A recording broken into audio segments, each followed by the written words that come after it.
Imagine this. A Boeing 747 from Qatar becomes the centerpiece of U.S. presidential travel. But behind this gift lies a web of legal concerns, astronomical upgrades, and strategic questions. Could this gift save taxpayers' money or expose the White House to foreign influence? This story stems from a Pentagon statement confirming the gift and the public debate that followed. President Trump framed the acceptance as a win for taxpayers, asking why the military should pay hundreds of millions when the aircraft could be acquired for free. Yet beneath the surface, questions remain about what this deal truly means for the country. For the Pentagon, the appeal of accepting a gifted Boeing 747 from Qatar centers on the prospect of immediate savings. According to Pentagon spokesman Sean Parnell, the department would ensure the aircraft meets strict federal regulations and security requirements, signaling a commitment to maintaining standards even with a foreign-sourced plane. The logic is straightforward. At a time when every defense dollar is scrutinized, acquiring a high-value asset without an upfront purchase cost seems like a rare opportunity. President Trump put it bluntly on social media, asking, "Why should our taxpayers pay hundreds of millions when they can get it for free?" This framing captures the core of the Pentagon's public justification, relieving budget pressure while still fulfilling the mission. On paper, the numbers look compelling. Designing and building a new custom Air Force One is among the most expensive undertakings in military procurement. The process stretches across years, with costs ballooning into the billions as engineers and contractors work to meet the unique needs of the presidency. Against this backdrop, the idea of accepting a ready-made aircraft, even one that requires significant modifications, holds obvious appeal. Yet as analysts quickly point out, retrofitting this jet for presidential security won't be cheap. The Pentagon's promise to work to ensure proper security measures is only the beginning of a long and costly process. The legal side of the equation is less clear-cut. Critics argue that the Constitution bars foreign gifts without Congress's approval, a serious legal risk for a presidential jet. The Emoluments Clause exists to prevent foreign influence at the highest levels of government, and a gift of this magnitude, especially from a strategically significant nation like Qatar, brings these concerns to the forefront. The optics matter. Even if the intent is financial prudence, the perception of accepting such a gift can spark questions about independence and impartiality. High-profile foreign gifts have drawn scrutiny before, but none carry the same security stakes as a presidential aircraft. The Pentagon's leadership, including Defense Secretary Pete Hegseth, has emphasized transparency and adherence to federal law throughout this process. Public statements repeatedly stress that all regulations will be followed, and that the plane will not be used until it meets every standard required for presidential transport. Still, the debate continues in Congress and among policy experts. Some lawmakers have called for formal review and explicit approval, wary of setting a precedent that could blur the line between diplomatic courtesy and undue influence. Financially, the Pentagon faces a balancing act. The upfront savings are real, but the long-term costs remain uncertain. The process of transforming a commercial jet into Air Force One involves more than cosmetic changes. It requires the installation of advanced defensive systems, secure communications, and specialized equipment that go far beyond what any airline would need. Each modification adds time and expense, raising the question of whether the initial free price tag will hold up under the weight of these upgrades. For the American public, the symbolism of Air Force One complicates the equation further. The aircraft isn't just a means of transport. It stands as a global icon of American leadership and technological prowess. Some critics argue that using a plane built for another country, even if extensively modified, could undermine this image. Others see the move as a pragmatic response to fiscal realities, provided the end result matches the standards expected of the president's aircraft. As the Pentagon moves forward, the focus now shifts to the technical reality of converting a civilian jet into a secure, mobile command center. The challenges are significant, and the process is far from routine. What it takes to turn a standard Boeing 747 into a platform worthy of the title Air Force One is the next major test, one that will determine whether this unconventional acquisition was a stroke of fiscal genius or a costly gamble. Transforming a civilian Boeing 747 from Qatar into a functional Air Force One is a challenge defined by security, technology, and logistics. While the aircraft arrives as a gift, its conversion to presidential standards is far from straightforward. The Defense Department has made clear that accepting this jet is only the first step. The real work begins with an extensive retrofitting process to meet the highest federal regulations and security protocols. The PBS report notes these aircraft require extensive retrofits, security, communications, refueling, that add both time and expense. Retrofitting this civilian jet to Air Force One standards involves specialized defense systems and in-flight refueling gear, none of which exist on a commercial model. The Pentagon, through spokesman Sean Parnell, has stated it will work to ensure proper security measures are in place, underscoring the complexity and gravity of the project. This means integrating advanced defensive technology, secure communications, and hardening the aircraft against a range of threats, all while maintaining the operational reliability expected of presidential transport. A key aspect of the overhaul is the integration of secure communication systems. Air Force One must function as a mobile command center, capable of supporting the president in any crisis. This demands not just encrypted data links and satellite communications, but also systems robust enough to operate under the most extreme conditions. The process of installing and certifying these technologies on a jet that was never designed for this role adds significant engineering challenges. Every component must be tested and validated to ensure it can perform in scenarios ranging from routine travel to national emergencies. Another critical requirement is in-flight refueling capability. The current Air Force One fleet can be refueled mid-air, allowing the president to remain airborne for extended periods in times of crisis. The Qatari 747, as a commercial aircraft, lacks this feature. Engineers must modify the airframe, install specialized fueling equipment, and rigorously test the system to ensure safety and compatibility with existing military refueling tankers. This single upgrade alone represents months of design, fabrication, and certification work. Retrofitting also means adapting the aircraft's physical structure to accommodate new systems. Unlike the VC-25A, which was built from the ground up for its mission, the Qatari jet was designed for comfort and luxury, not for the demands of presidential security. Specialized equipment, ranging from defensive countermeasures to secure conference rooms, must be integrated without compromising the jet's structural integrity or flight performance. Each addition requires careful planning and precise engineering, with no margin for error. The logistical challenges extend beyond technical upgrades. Every phase of the retrofit must comply with strict federal regulations and undergo detailed inspection and certification. Even minor deviations from protocol can trigger delays, require costly rework, or risk non-compliance with safety standards. The Defense Department has committed to ensuring the aircraft meets all federal rules before it is cleared for presidential use. This process is not only meticulous, but also time-consuming, with each step subject to oversight and review. Financially, the initial appeal of a free aircraft is quickly tempered by the reality of these upgrades. The cost of integrating advanced systems, conducting thorough testing, and certifying the aircraft could erode much of the projected savings. Project managers must continuously monitor spending and timelines to prevent overruns.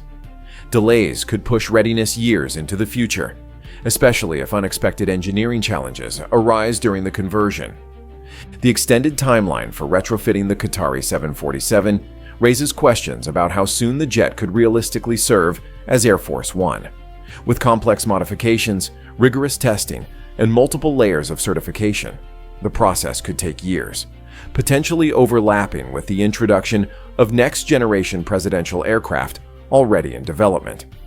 This timing issue adds another layer of complexity to the decision, as the Air Force must weigh the benefits of the gifted jet against the progress of its current modernization plans. Ultimately, the transformation of a civilian jet into Air Force One is not just a technical project. It is a decision point that highlights the trade-offs between cost, capability, and strategic planning. The Pentagon's willingness to take on this retrofit signals a search for solutions under fiscal pressure, but it also introduces new risks and uncertainties. Whether this path offers real value or simply complicates the Air Force's long-term strategy is a question that now stands at the center of the debate. With the arrival of Qatar's Boeing 747, the Pentagon faces a pivotal decision: continue with the established plan for new Air Force One jets or pursue the immediate opportunity of a gifted aircraft. This strategic gamble stands out because it disrupts a carefully constructed timeline for presidential air travel. While custom Air Force One replacements are already in development at Boeing, the Pentagon provided no pressing security reason to halt that program in favor of a foreign gift. The new jets, years in the making, were designed specifically for the presidency and represent a long-term vision for secure, reliable command in the skies. Repurposing a commercial 747, even with extensive modifications, introduces uncertainty into a process that was intended to be orderly and predictable. The existing Air Force One replacement program is the product of years of planning, analysis, and interagency coordination. How each step, contracting, engineering, testing, was mapped out to ensure the next generation of presidential aircraft would meet the unique requirements of the office. These jets were built from the ground up for the presidency. Repurposing a commercial 747 disrupts a planned modernization timeline. The sudden introduction of a foreign-sourced aircraft forces the Air Force to reconsider resource allocation, project sequencing, and the integration of new systems. This shift complicates logistics and could delay the rollout of the next-generation fleet. Critics question the rationale behind this change, especially in the absence of a national security imperative. The Pentagon has not presented evidence of an urgent threat or operational gap that would justify abandoning its original plan.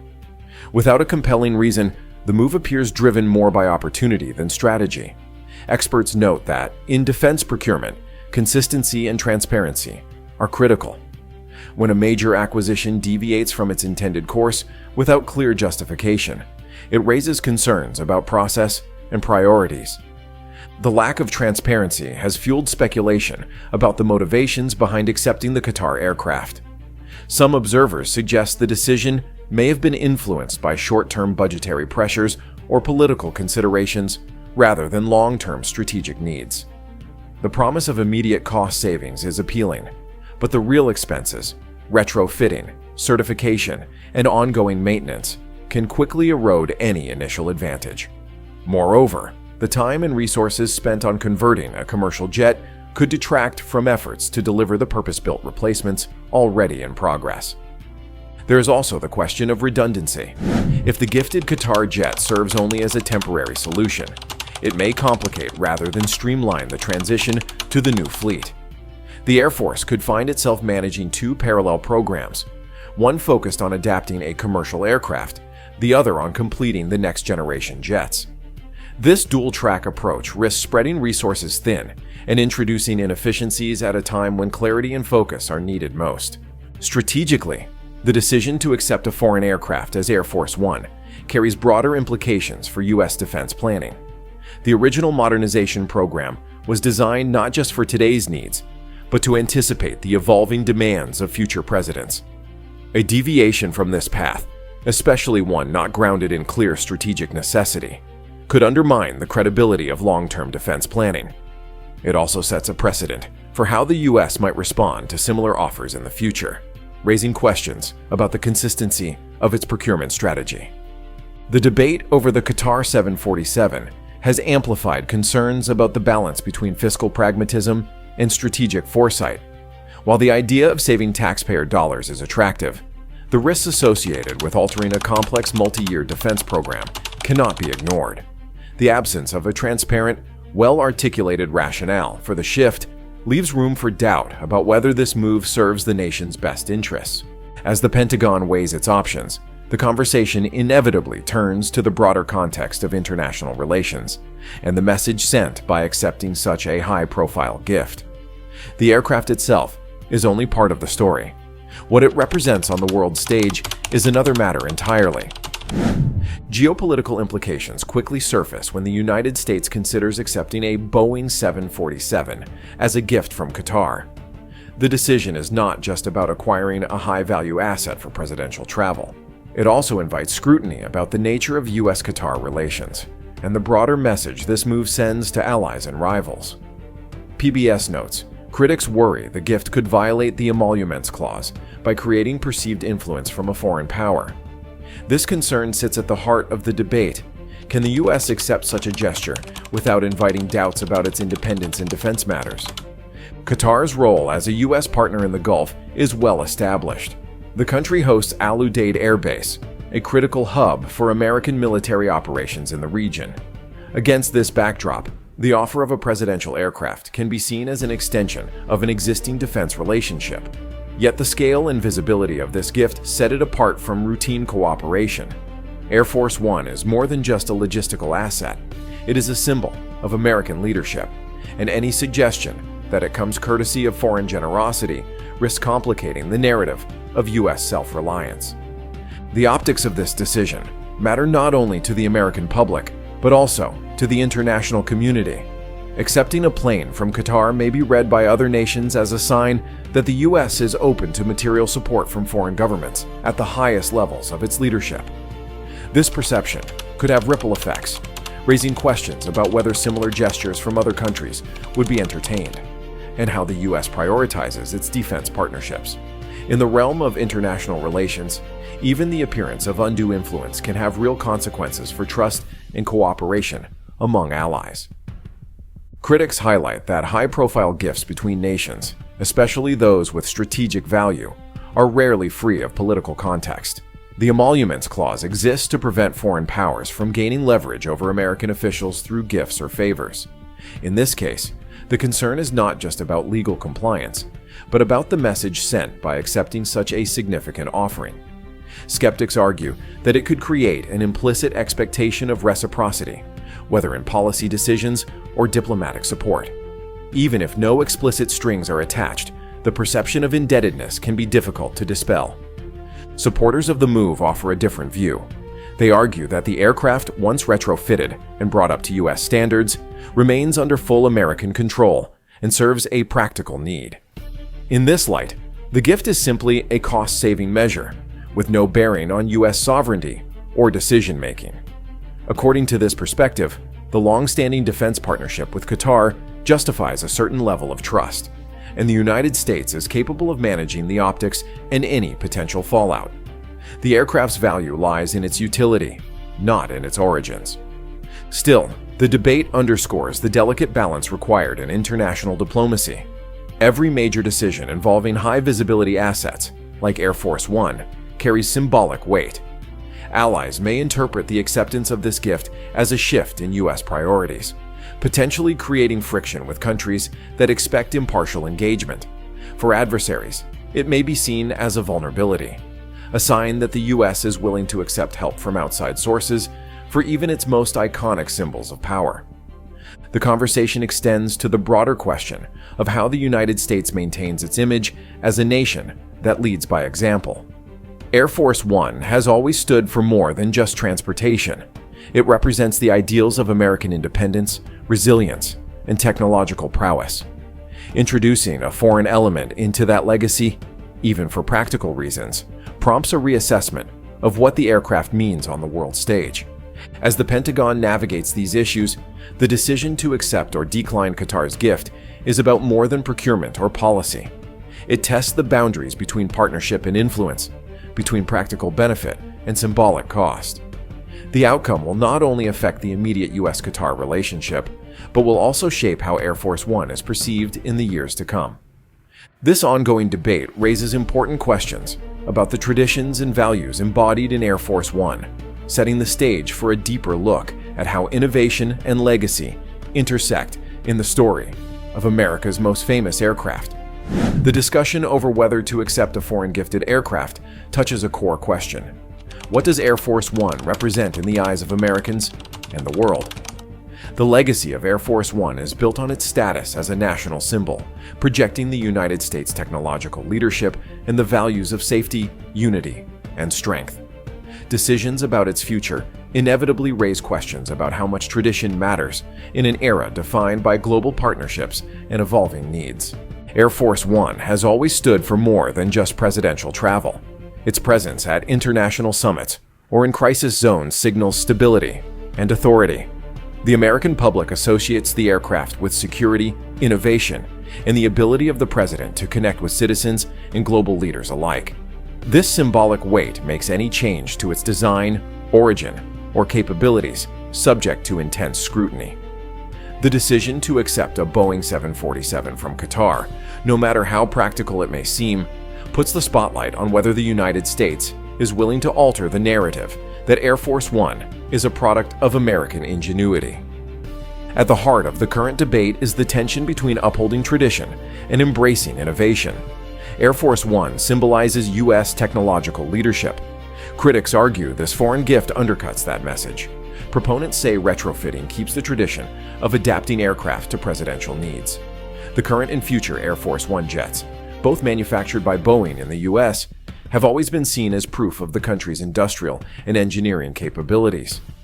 By contrast, a plane sourced from another nation, even if heavily modified, raises concerns about how the U.S. is perceived on the world stage and about the message it sends regarding its own aerospace industry. Public perception plays a critical role in shaping the legacy of Air Force One. The aircraft's image is closely tied to national pride, and many Americans view it as a reflection of the country's ability to produce world-class technology. The idea of accepting a foreign-manufactured jet, even one gifted by a close defense partner, can be seen as a break from this tradition. For some, it signals a willingness to compromise on a symbol that has always stood for American excellence. For others, it is a practical response to fiscal pressures, provided the aircraft is brought up to the highest standards. The cultural significance of Air Force One extends far beyond its technical features. It is a unifying symbol, representing the presidency's reach across the nation and the world. Its legacy has been shaped by pivotal moments. Decisions about upgrades, security enhancements, and communication capabilities have all contributed to its iconic status. The debate over the Qatari aircraft is another such moment, one that will influence how future generations view the plane and what it stands for. Transparency and public trust are central to this story. The decision to accept or decline the Qatar 747 is not just about procurement or cost savings. It's about how the government communicates its priorities and values to the public. The American people expect Air Force One to embody the highest standards of safety, efficiency, and national pride. Any move that appears to compromise these expectations risks eroding confidence in both the aircraft and the office it serves. As the Pentagon weighs its options, the long-term implications of this choice become clear. The legacy of Air Force One is not static. It evolves with each new chapter. Whether this moment is remembered as a bold step toward innovation or as a departure from tradition depends on how the decision is framed and received. The stakes are not just technical or financial. They are deeply symbolic, touching on the nation's identity and its place in the world. With so much riding on the outcome, the debate over the Qatar 747 is about more than a single aircraft. It is a test of how America balances its values, its image, and its needs in a changing global landscape. The answer will help define not only the future of Air Force One, but also the standards by which the country measures its own leadership and legacy. As the debate over Qatar's 747 unfolds, three issues stand out. First, legal risk. Critics warn that accepting a foreign government's gift could violate the Emoluments Clause, raising constitutional concerns. Second, the true cost. While Trump claimed it saves taxpayers hundreds of millions, the expense and delay of retrofitting the jet for presidential security could offset those savings. Third, the strategic trade-off. Accepting the gift could disrupt the planned rollout of new, purpose-built Air Force One jets. If you think saving hundreds of millions is worth the risk, let us know. If not, share why in the comments.